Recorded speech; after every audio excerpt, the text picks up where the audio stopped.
ay rated SPG. Striktong patnubay at gabay ng magulang ang kailangan. Maaaring may masiselang tema, lengguwahe, karahasan, sexual, horror o droga na hindi angkop sa mga... Kung inaakala nga nito ni Betsy na makukuha niya nga ang lahat ng yaman nito ni Robert kapag nga nagtrabaho na nga itong si Gina sa New York muli, subalit nagkakamali siya dahil nga darating na nga ang magiging kontra sa kanyang buhay. Ito ngang si Vivian, ang tiyahin nga nito ni Gina at ang magiging kakampi ni Gina sa lahat. Habang wala nga itong si Gina sa Pilipinas ay si Vivian nga ang magiging katapat nito ni Betsy. Sa kabilang banda naman nga binantaan nga ni Gerald itong si Gina na kapag nga umalis ito at tinuloy nga ang pag-New York niya ay baka wala na nga siyang asawang madatnan dahil nga ito ngang si Betsy ay patuloy pa rin ngang inaakit itong si Gerald at hanggang saan nga kaya ni Gerald na tiisin ang pangaakit sa kanya nito ni Betsy.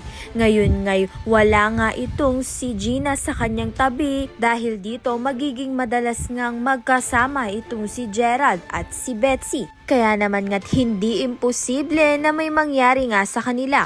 Kaya naman nga't yan at iba pa ang dapat nating pakaabangan. Maraming salamat sa iyong panonood.